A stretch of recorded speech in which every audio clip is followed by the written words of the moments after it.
Muito boa noite para você. A gente começa essa edição falando da falta de racionalidade e tolerância que deixou um homem morto e 2 pessoas feridas depois de uma briga entre vizinhos no bairro Padre Eustáquio, na região noroeste de Belo Horizonte. Quem tem as informações é a repórter Luciana Viana.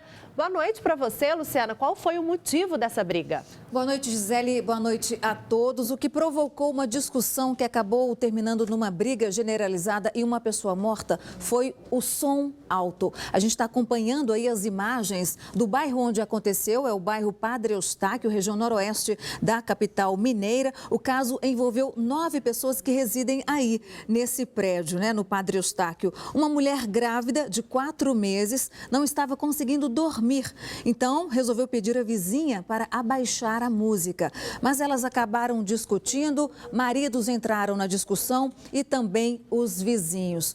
E no meio daquela discussão toda, Gisele, um dos maridos pegou uma faca e acabou atingindo a mulher grávida, o marido dela e uma amiga que estava com eles também no apartamento. A polícia foi chamada, o SAMU também. As 3 vítimas que foram esfaqueadas foram socorridas, levadas para o Hospital Alberto Cavalcante, mas o rapaz de 21 anos, que se tornaria pai daqui a 5 meses, acabou não resistindo aos ferimentos. A Polícia Civil está investigando o caso. 4 pessoas ainda estão detidas e as outras pessoas que participaram ali, assistiram a toda aquela confusão, também estão sendo ouvidas. Agora, chama a atenção a intolerância, um som alto, uma música alta causou a morte de um pai de família, Ele seria pai daqui a 5 meses. E ele, 21 anos, a mulher grávida, 20. E chama a atenção também, Gisele, que todos os envolvidos ali, eles têm entre 20 e 25 anos de idade. Ô Lu, agora uma pergunta. Você esteve lá hoje, Sim. Você conversou ali com as pessoas.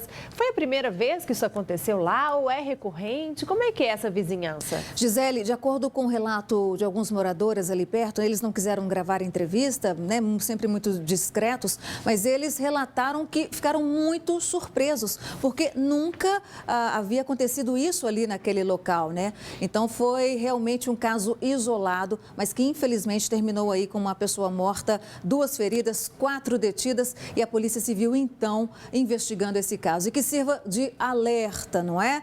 Tá com música alta, tá incomodando? Ligue para a polícia, faça uma denúncia, porque os ânimos podem ficar exaltados. Mesmo porque em um dos apartamentos eles estavam ingerindo cerveja, estavam ali reunidos, confraternizando. Com certeza, é sempre melhor chamar a polícia, Sim. Lu? Obrigada pelas informações.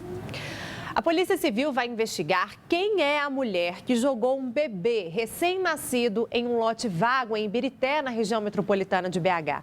A criança do sexo feminino estava dentro de uma sacola enrolada em um pano.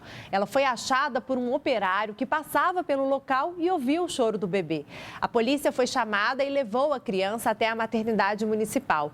Ela foi examinada e, felizmente, o estado de saúde dela é bom. Muita gente está deixando a cidade para aproveitar o feriadão da Páscoa, mas não são apenas os embarques, não. Tem muito desembarque também. Nos próximos 3 dias devem passar pela rodoviária da capital mais de 100 mil pessoas. Na rodoviária de Belo Horizonte, fluxo grande nessa véspera de feriado. Teve gente levando muita bagagem para viagem e teve quem conseguiu colocar tudo em uma mochila. Tô vendo uma mochila, só coube tudo aí? Coube sim. E não é só o tamanho da mala diferente não. Por aqui, cada um vai embarcar para um canto do Brasil. Barbacena. Catas Altas. Montes Claros.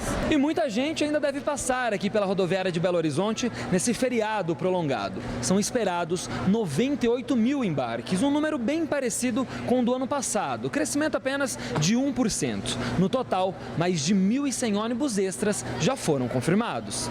Apesar do crescimento ter sido pequeno, ele pode ser considerado considerável. Afinal, fatores como a crise econômica e um valor um pouco mais acessível das passagens aéreas poderia ter deixado deixado os ônibus mais vazios.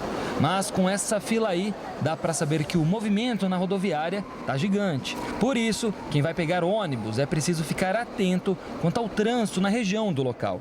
É que a BH Trans está realizando uma operação especial para organizar o grande fluxo de carros e pedestres. Por isso, atenção redobrada à sinalização, chegar com antecedência para evitar aquela correria de última hora e, claro, garantir uma boa viagem. Afinal, sempre é bom matar a saudade de quem a gente ama. Já é bom demais, esfriar a cabeça, né? Descontrair, é muito bom viajar. Não é muito bom pro senhor, né? Ficar sem a esposa aqui uns dias. É um sacrifício que tem que fazer de vez em quando, mas faz parte, né? 9% dos acidentes de trânsito acontecem por sonolência ao volante. É o que aponta uma pesquisa do Ministério da Saúde. E isso pode ser um alerta para quem vai pegar a estrada neste feriadão. Hoje, a Polícia Rodoviária Federal, em parceria com a UFMG, mediu o sono dos motoristas que passavam pela BR-381. O corpo deu sinais de esgotamento. O corpo fica bambo, a visão começa a ficar atordosa e dá pendência de cabeça, né? E a gente começa a catar canto de pista. Mas Emerson seguiu viagem e quase foi vítima da própria imprudência. Eu cheguei a pegar o meio-fio uma vez em Carmo da Cachoeira, indo para o Exército por estar dirigindo com sono. Segundo o Ministério da Saúde, 9% das mortes no trânsito são provocadas por motoristas com sono. Os piores horários são de madrugada, quando muitos motoristas emendam o dia de trabalho na viagem. Outro horário de risco é após o almoço, quando muitos exageram na comida e depois bate aquele sono. São horários de muito risco para o acidente. São horários que nós temos que ter muita cautela, são horários que nós temos que entender que, se puder não trabalhar ou trabalhar o mínimo possível, poderia ser feito nesse momento, porque o nosso organismo está pronto para cochilar e dormir nesse horário. Uma pessoa que está há 19 horas sem dormir é como se ela tivesse bebido. Ela perde o reflexo, a atenção e a capacidade de decisão. Com sono, o motorista que vem para a estrada pode provocar um acidente grave. Muitas vezes ele nem freia. Na velocidade em que está, atravessa a pista ou invade a contramão e bate de frente em outro veículo. O sono é tão perigoso quanto o álcool. Por quê? Porque no caso do motorista alcoolizado, o álcool só vai afetar quem bebeu. O sono não. O sono pode afetar qualquer motorista que estiver transitando pela rodovia em qualquer hora do dia ou da madrugada. Depois de 12 horas sem dormir, o risco de acidente duplica e após 14 horas, triplica. Mas como medir o cansaço do motorista? Pesquisadores da Universidade de Minas Gerais criaram o sonômetro. Motoristas que saíam de Belo Horizonte a caminho de São Paulo pela BR-381 foram submetidos ao teste. O equipamento mede o equilíbrio do motorista e calcula o índice de fadiga. Quanto mais cansado, mais linhas vermelhas aparecem na tela.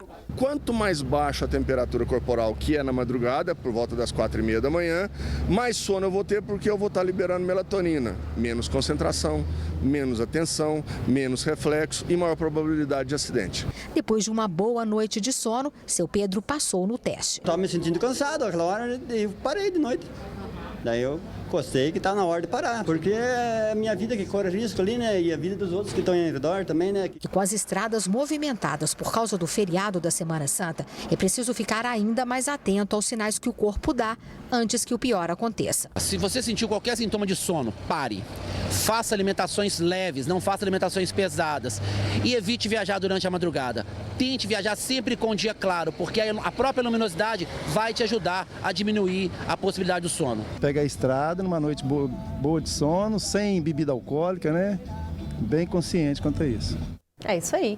E a Polícia Rodoviária Federal alerta que a BR-381, essa que a gente mostrou agora na reportagem, apresenta trânsito lento com vários pontos de congestionamento na saída de BH para o Espírito Santo nesta véspera de feriado. Nas outras saídas, como a rodovia Fernão Dias, caminho para São Paulo, e a BR-040, tanto no sentido Rio de Janeiro quanto Brasília, há aumento no fluxo de veículos, mas o trânsito flui sem retenções. Quem for sair agora para viagem, atenção na escolha do caminho. Atlético e Cruzeiro entram em campo logo mais e no próximo bloco a gente conta como os times vão jogar hoje. E ainda você vai conhecer um projeto que pode revitalizar praças, monumentos e jardins no centro da capital. É o SOS Hipercentro. A gente te conta daqui a pouco.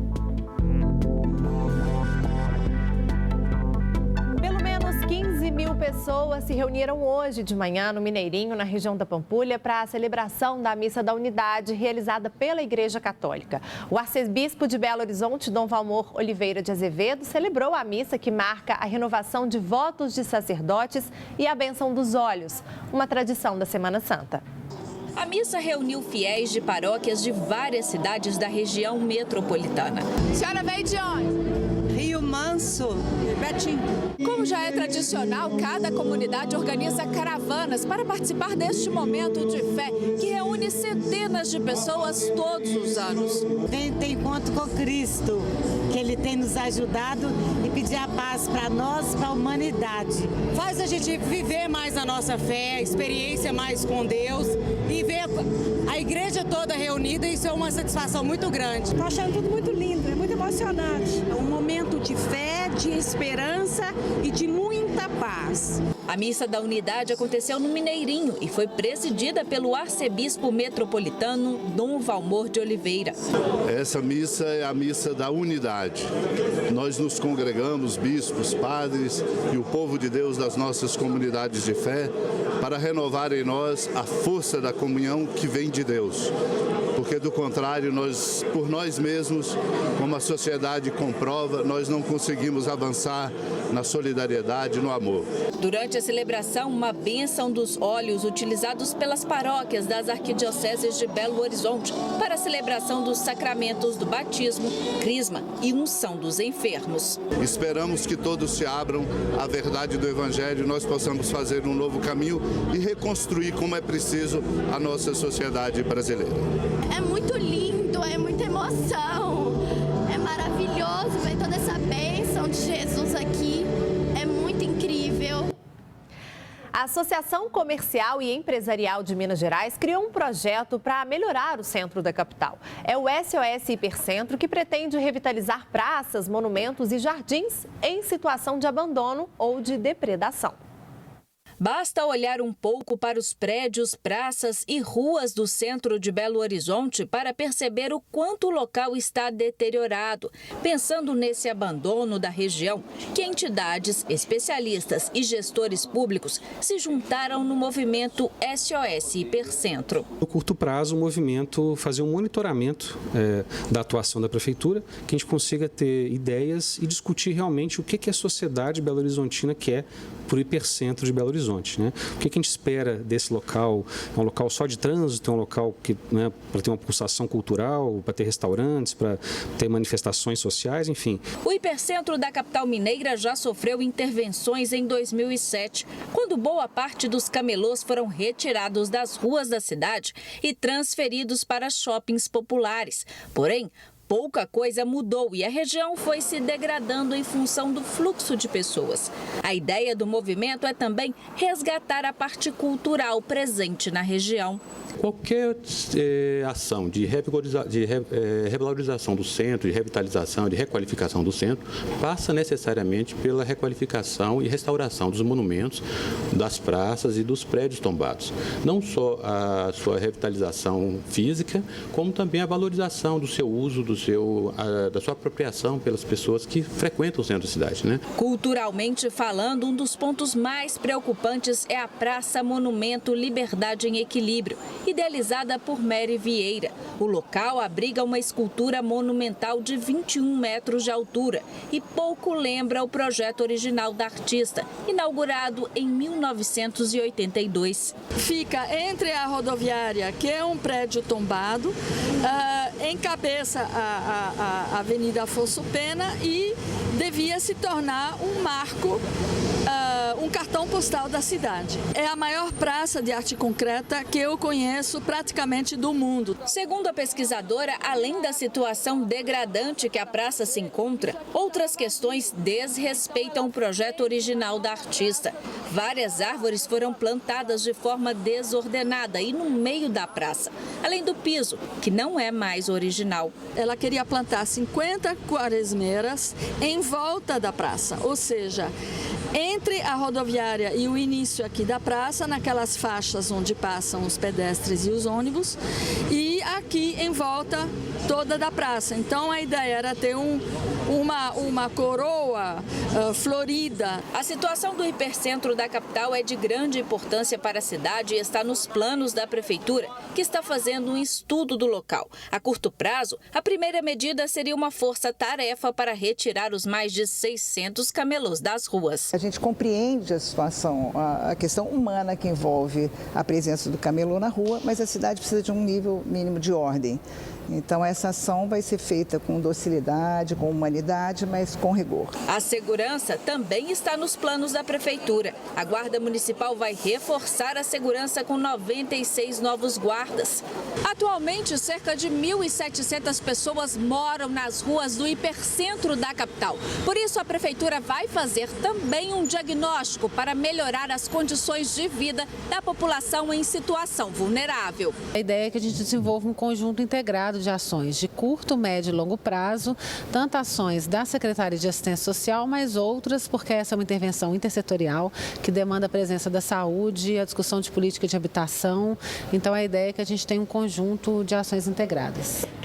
O Parque das Mangabeiras, na região centro-sul de Belo Horizonte, deve ficar fechado até junho deste ano. O local não realiza nenhum tipo de atividade desde o Carnaval, quando foi constatado pela Secretaria Municipal de Saúde o risco de febre amarela na região, depois que um macaco foi encontrado morto no parque.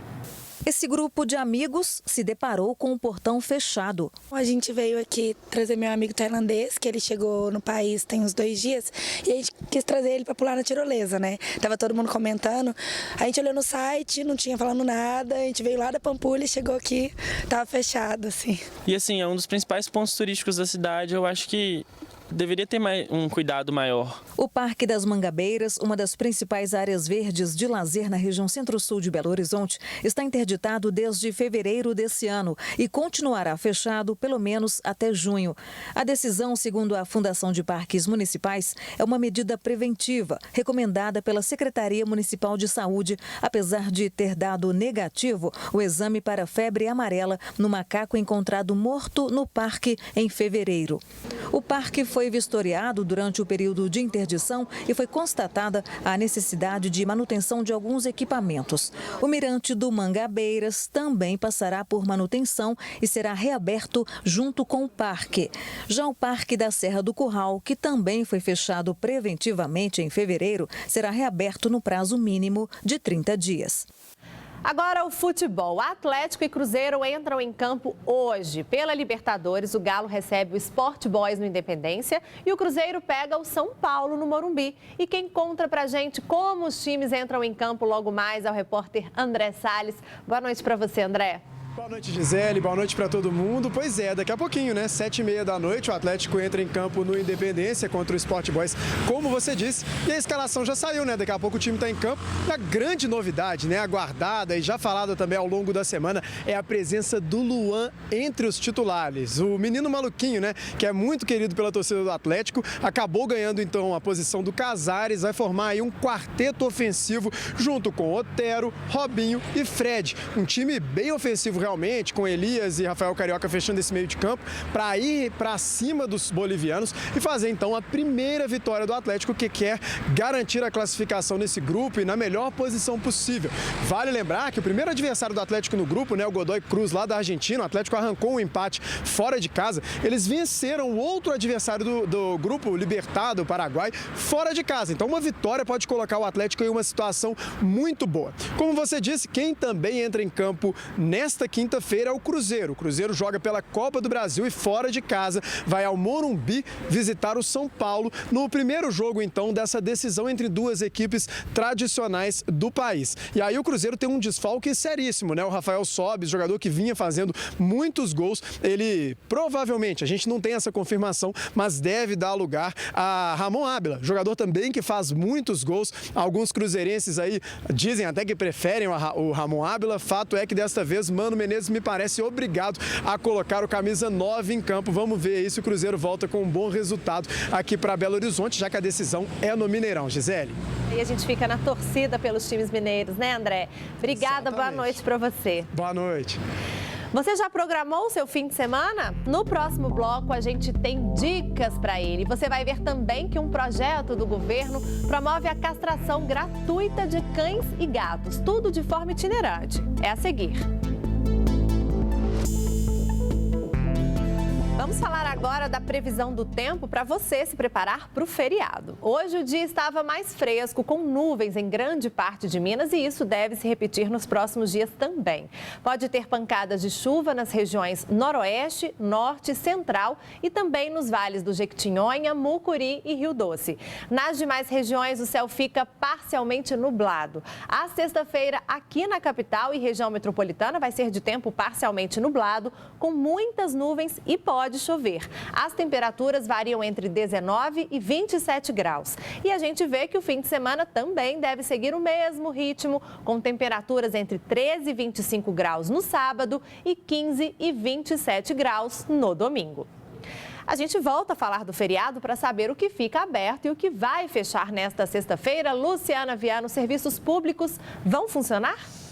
Veja só, Gi, as unidades de pronto atendimento, as UPAs, o SAMU e hospitais de emergência funcionam normalmente nessa sexta-feira da Paixão. Já os centros de saúde ficam fechados, voltam a abrir na segunda-feira. Os ônibus circulam com quadro de horário reduzido. Os supermercados podem funcionar normalmente. Nos shoppings, as lojas ficam fechadas amanhã, mas a área de alimentação funciona normalmente. E no sábado e domingo, as lojas funcionam nos shoppings. Agora, para você que tem conta de consumo, que vai vencer amanhã, dia 14, bom, essas contas com vencimento amanhã podem ser pagas na segunda-feira sem multa, já que os bancos ficam fechados, nessa sexta-feira de feriado também. Para quem está procurando lazer neste feriado, olhem só, o Parque Municipal fica aberto de 6 da manhã às 6 da tarde e o zoológico fica fechado, mas só amanhã, viu, gente? Sábado e domingo, o zoológico volta a funcionar normalmente. E uma última informação é que a CDL informou que as lojas, o comércio não funcionará, não. Para você que quer saber se vai haver coleta de lixo, sim, normalmente ao longo do feriado prolongado. Bacana, Lu, obrigada pelas informações. A população de animais de rua vem crescendo a cada dia e, para conter este aumento, uma das formas preventivas é a castração. O programa do governo Castra Móvel realiza cirurgias de graça em cães e gatos e atende de forma itinerante. Charles agendou ontem os atendimentos. As 3 cadelas vão passar pela cirurgia de castração. Porque minha esposa nem na rua deixa elas irem. E saiu, entrou no cio, saiu, aí aconteceu. Mas agora, com a oportunidade da castração... Agora não acontece mais, agora estão prevenidas. O Castra Móvel está em Uberlândia até o próximo dia 20 para fazer a castração de cães e gatos. A expectativa é realizar cerca de 600 cirurgias, contribuindo assim para reduzir a população de animais de rua na cidade. 3 veterinários realizam o procedimento com o apoio de uma equipe que primeiro analisa se o animal está apto a passar pela cirurgia. A iniciativa é da Comissão Parlamentar de Proteção aos Animais e foi criada a partir de uma emenda de 2015. O único método eficaz e eficiente para controlar o número de animais de rua é a castração, a esterilização. Então é um programa que nós desenvolvemos a custo muito baixo, mostrando que é viável fazer um programa bem feito, gastando recurso muito pequeno. Depois da cirurgia, o animal tem que receber alguns cuidados pós-operatórios. Os donos levam para casa o medicamento prescrito. Todos os animais vão receber o medicamento do pós-operatório e são animais que não vão mais procriar. Terezinha tem em casa 14 gatos e hoje trouxe 3 deles para castrar. Eu já tenho 14, então eu preciso fazer essa castração. Os atendimentos são feitos por uma ONG e mais de 7.500 animais já foram atendidos em cerca de 30 cidades mineiras. Hora de ficar por dentro da agenda cultural para o fim de semana. A gente volta a conversar com a Luciana Viana. Lu, tem muita coisa boa aí para esse feriadão? Gisele e quem nos acompanha, apertem os cintos porque para este fim de semana, feriado prolongado, a gente já começa em alta velocidade com a estreia no cinema de Velozes e Furiosos 8. O casal do filme está em lua de mel e o restante da equipe também está numa boa. Todo mundo vive uma vida normal até que aparece uma mulher misteriosa e seduz o protagonista para o mundo do crime. Prepare-se, viu, para muita adrenalina com Velozes e Furiosos 8 na telona. But the game has changed now.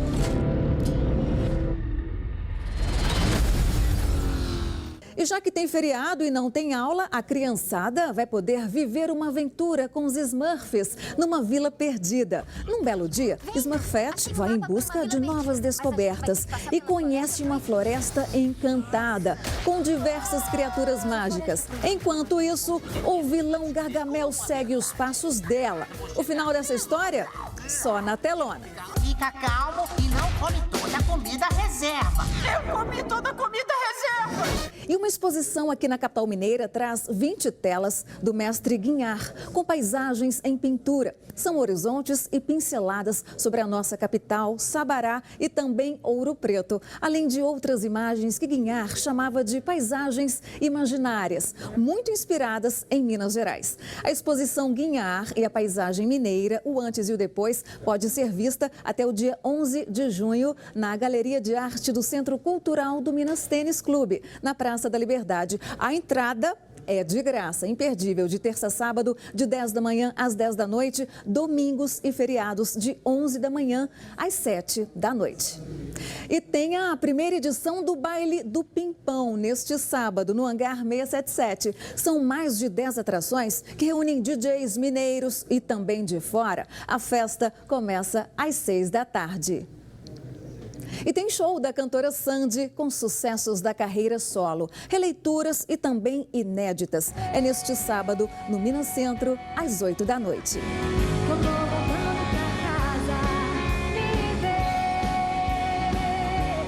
E que tal também uma noite de grandes sucessos dos anos 80 e 90, do rock nacional ao internacional? O show fica por conta da banda Putz Grila, sábado às 9 da noite, no Vinil Cultura Bar. Você pode até duvidar, acho que isso não é amor. Gisele e todo mundo ligado aí no Jornal Band Minas. Programem-se e curtam o feriado prolongado. Boa noite a todos. Valeu, Lu. Boa noite para você. Até amanhã.